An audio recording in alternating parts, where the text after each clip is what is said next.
Hello and welcome to the service on behalf of Monton Unitarian Church this Sunday morning, the 21st of March, also known as Census Day.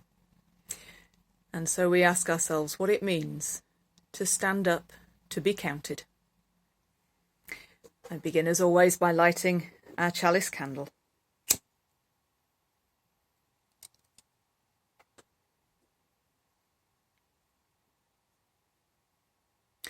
Words by Karen Johnston. Do not be alone right now. Gather together.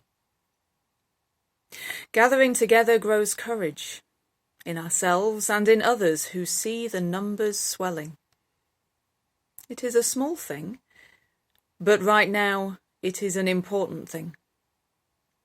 Great sources of wisdom remind us, just because you cannot stem the tide of all hate, it is still right to do the thing you can do. These things add up. Your one thing and my one thing, his one thing and their one thing and her one thing. Together, it becomes a big thing. Do not be alone right now. Any liberation, all liberation, is collective liberation. My freedom is bound with yours, and yours with mine, inextricably. Let us together cast our lots doing this big thing, bending the moral arc of the universe towards justice.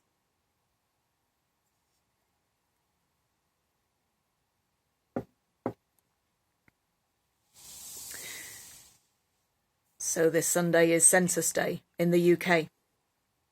The day when we are all meant to fill out our census forms and answer a huge number of questions about who we are, what we are, and why we are. And no, I haven't done mine yet. Have you done yours? But it got me thinking. We are undertaking the census so that we can be counted, so that our experiences, our situations, even our likes and dislikes, can be counted. It's a bit easier for us than it was for Mary and Joseph back in the day. We don't have to travel 90 miles and stay in a strange town. We just have to grapple with a large form, either in paper or on a computer screen. But it's still asking us to stand up and be counted. And there are other things, and other ways and other times when we may need to stand up and be counted, that may take a lot more courage. So we come together to join in worship. For that is just one way in which we, as individuals and as a community, stand up to be counted.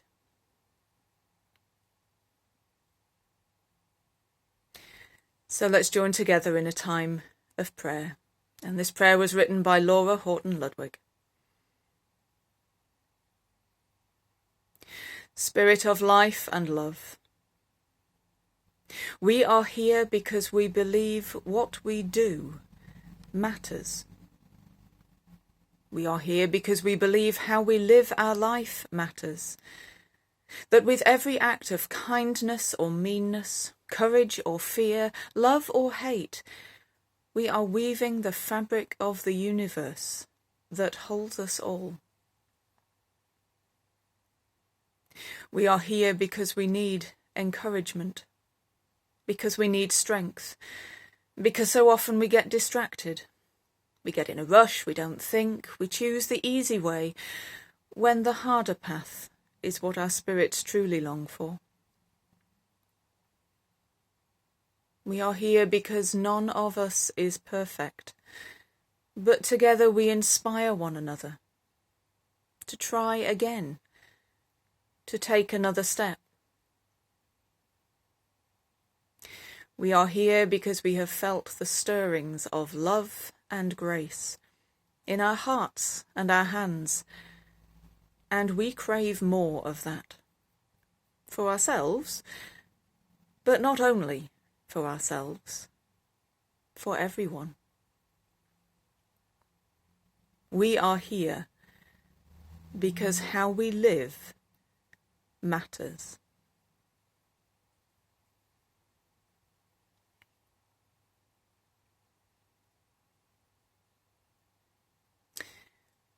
We're going to hear again now a story from Karen Johnston called Walking with the Wind. It's adapted slightly. Congressman John Lewis was one of the big 6 civil rights leaders in America, which included Martin Luther King Jr. He helped organize the historic 1963 March on Washington. As a congressman, he was a Georgia Democrat and represented an area which covered most of its capital, Atlanta. In December 2019, Lewis announced that he had been diagnosed with stage 4 pancreatic cancer.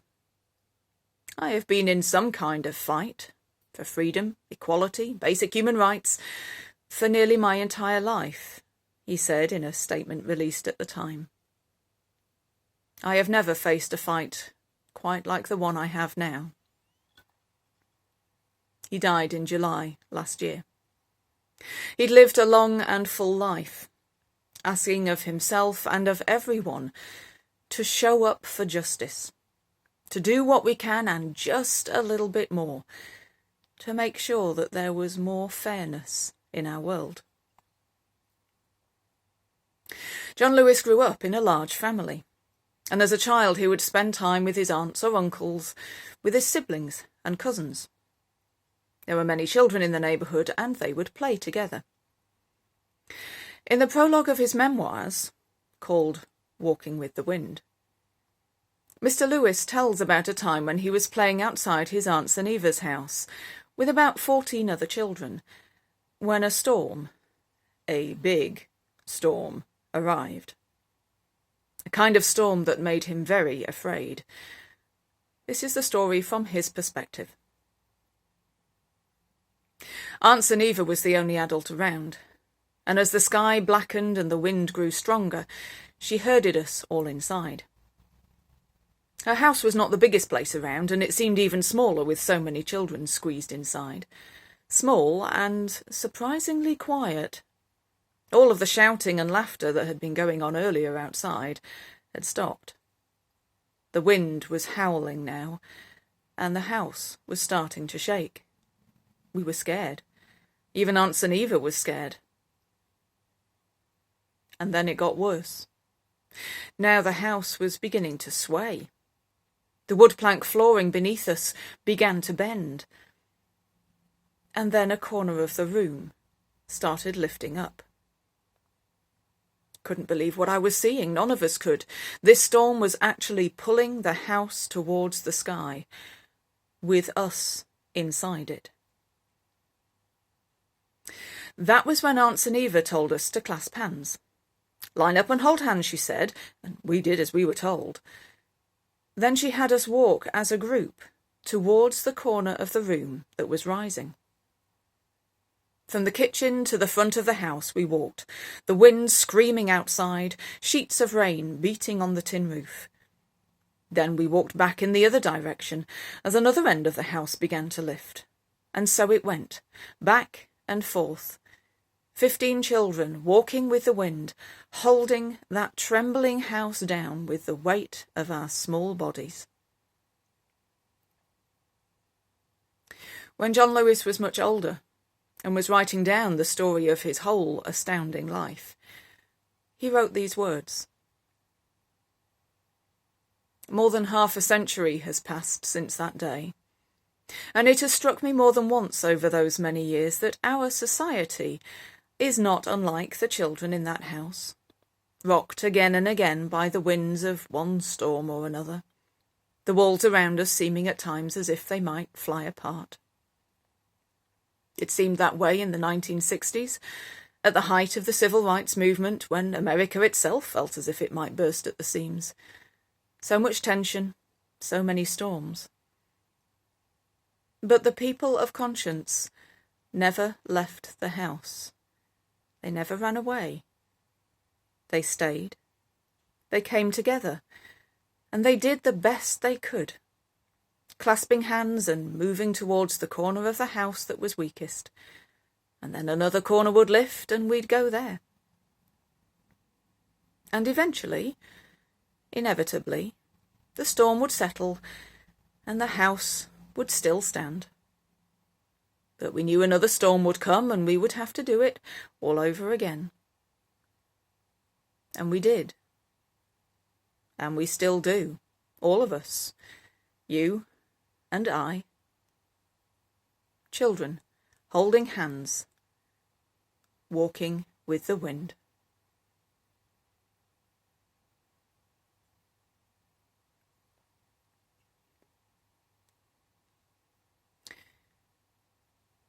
My second reading is called Hello, My Name Is, by Naomi King.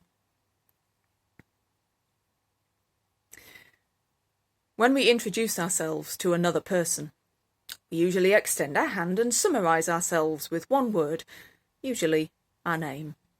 Hello, my name is Naomi. These are the kinds of face-to-face greetings that initiate relationships, that open our hearts and act as a bridge of connection from one person to the next. There's another kind of one-word naming that goes on in our larger society that burns bridges, locks down relationships and keeps us from living our promises to each other. We know these words. These are not words I need to repeat here, for repeating them simply gives them more power. But they're the more horrible terms equivalent to shark and monster and demon. These are words denying inherent dignity. These are the words that undermine and attack inherent worth. For these words have one powerful, hurtful message. You are not worthy. You are not human. You are not enough. Throughout my life, I've had plenty of those words, those labels ascribed to me. So many that although I may stretch out my hand and say, hello, my name is Naomi, what I feel I'm saying at times is, hello, I'm worthless, or hello, I'm bad and wrong. I came into our religious community because we promised to counter those messages. I'm part of a religious community because we promise not to reduce each other to terrible labels, not to strip each other of our humanity, not to ascribe levels of worthiness to one another. Most of us need to celebrate life, to feel our inherent worth, to be restored our dignity, to practice justice, equity and compassion in human relationships. Most of us yearn to say, hello, I am somebody, and to be greeted, hello somebody, welcome, we're glad you're here. Most of us hunger for affirmation and celebration in who we are and in the gifts and blessings we bring this world. Most of us come here to be greeted as the loving, generous, compassionate people we are. Each of us has at least one blessing. I believe each of us offers many blessings to this world in who we are. But sometimes we and our world, even our beloved community, might have a difficult time affirming and seeing those blessings. So take a moment. Look into yourself and discover again one of your blessings, one of your gifts to the world. Loving, peaceful, generous, compassionate. There are so many traits and blessings. What are yours? I invite you to say one out loud to yourself, the word and name you have chosen, I am because you are that wonderful, amazing, strong, powerful blessing. We are all blessings to this world. Our work of building bridges of connection by finding and naming and affirming those blessings we are is the work of nurturing our spirits and healing our world.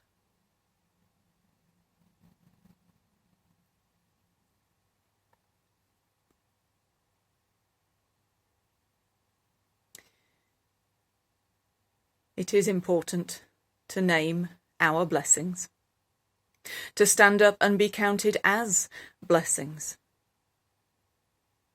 It is equally important to recognise that many people are living in circumstances that make self-affirmation seem like a remote, highly privileged dream. And so while it is important to stand as ourselves, we should also use our power and strength to stand with others who need our support. So let us share a time of prayer as we commit to following John Lewis's example of reaching out and holding hands so that we can walk with the wind and weather the storm. Using words by Philip Lund, let us pray.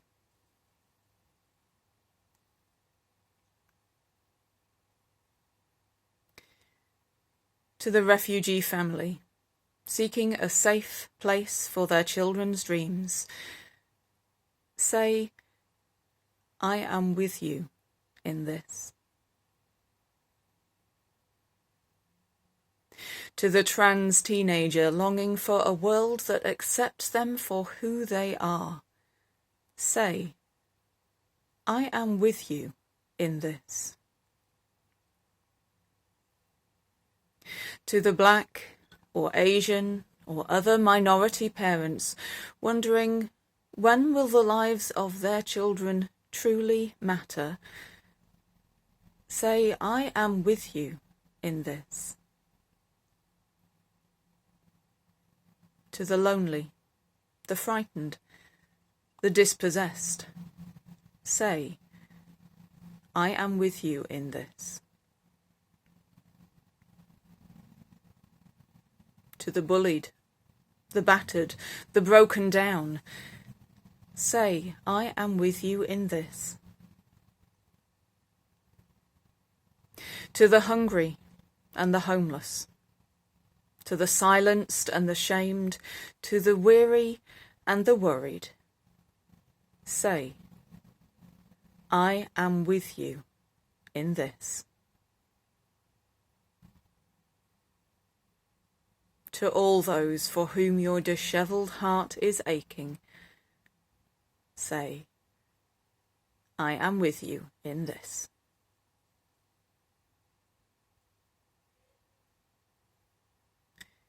To all those for whom our hearts are aching, we say, I am with you in this. Amen.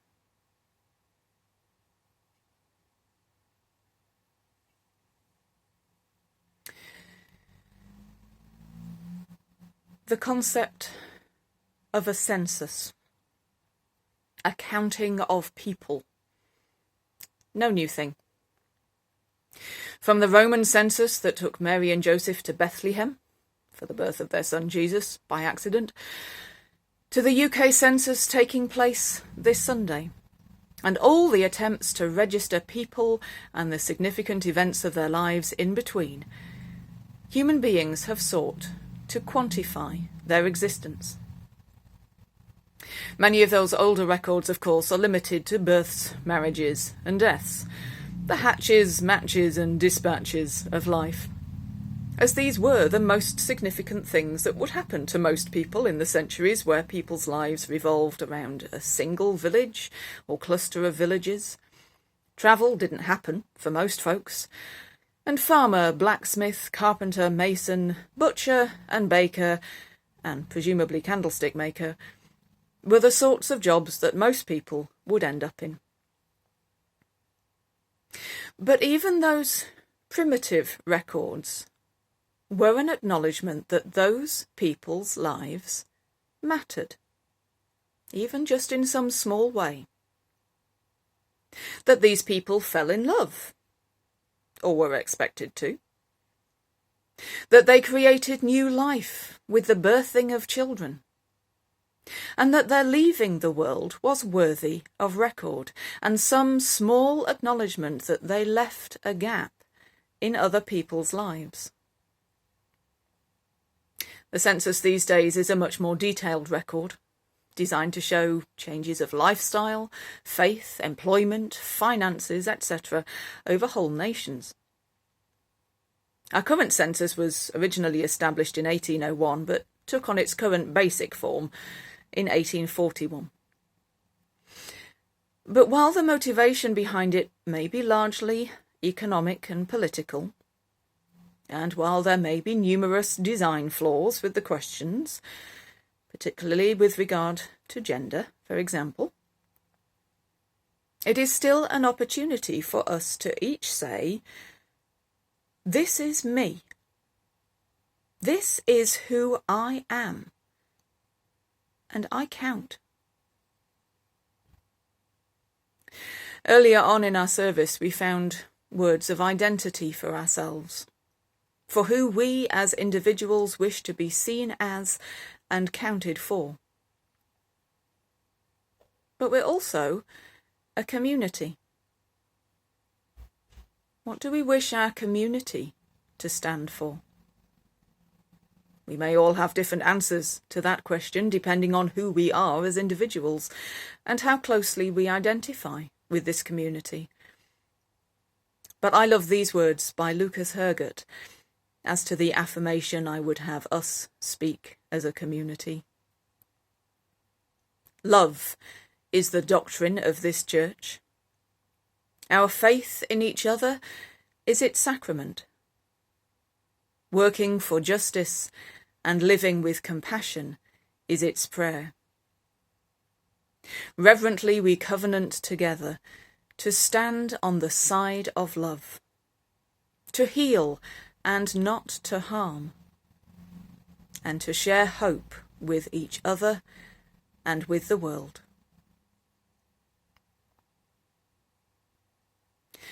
While our friendliness, our openness, our social gatherings and our support for each other are a strong part of who and what this community is, ideally we are not just a social club.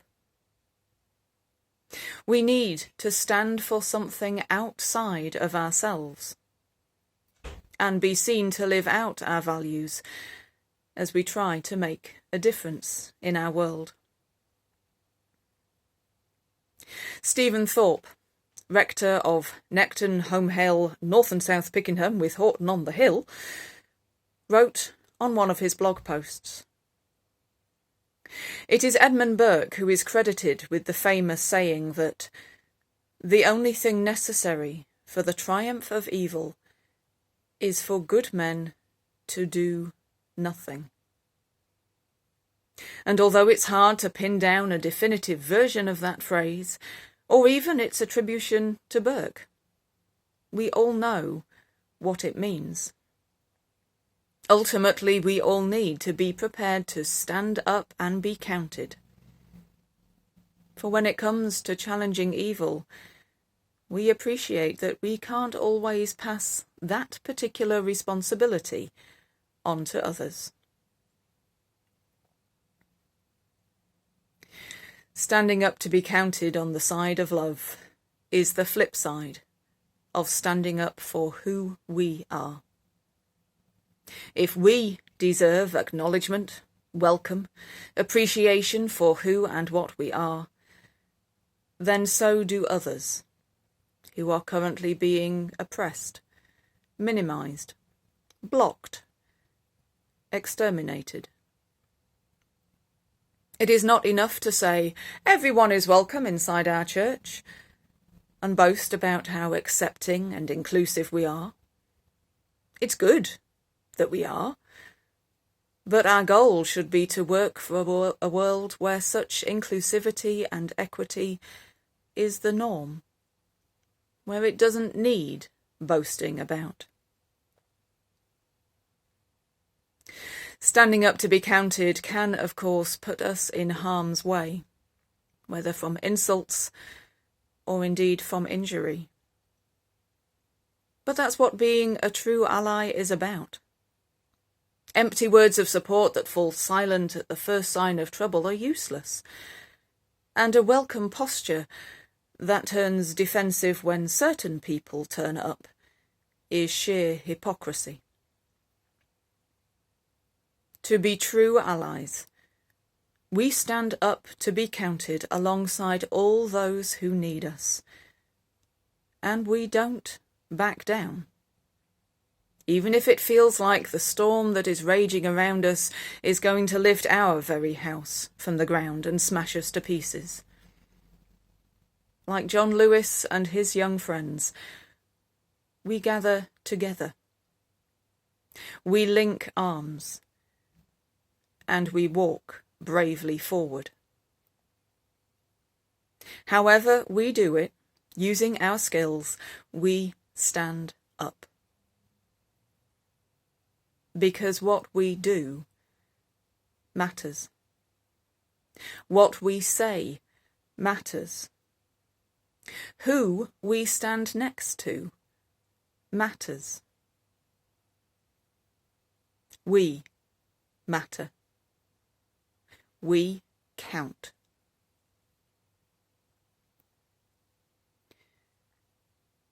And so I end with a prayer by Jessica York, which may not be so much a prayer as an exhortation. This is not a prayer that you may find hope, for hope is a luxury that some cannot find and others cannot afford. This is not a prayer that you find more love in the world, though I hope you continue to feel love and send love to those near and far. I pray instead that you may find tools. A hammer lying half hidden in the grass, a roll of duct tape curled up and forgotten on a high shelf in the back of the closet, a wrench poking out of the back pocket of a stranger.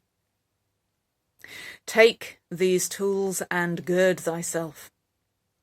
A hammer for justice, duct tape to hold together your broken heart, a wrench to grip and provide advantage in applying torque to turn objects, or turn the world.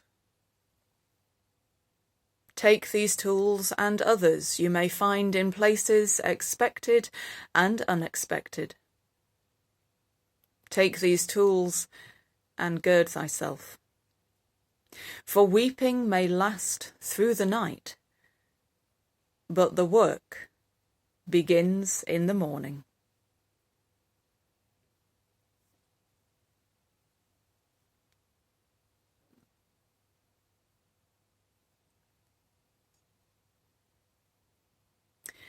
And so, a blessing by Andrea Hawkins Camper.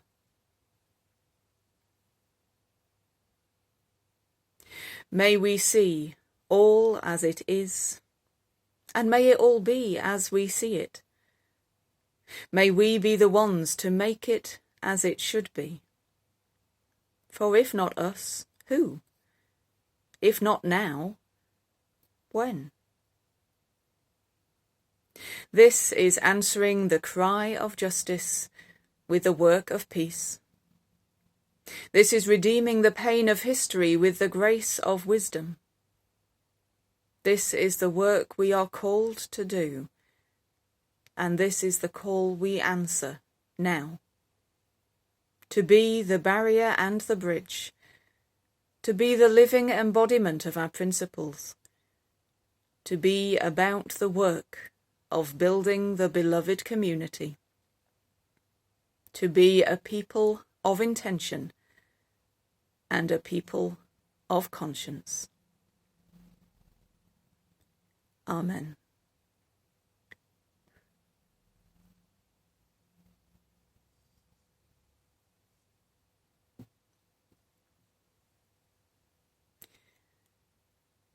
Thank you so much for joining me once again.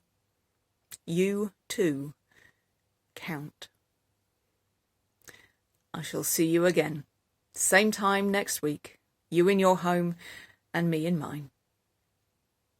Until then, stay safe, stay strong, and know that you are loved.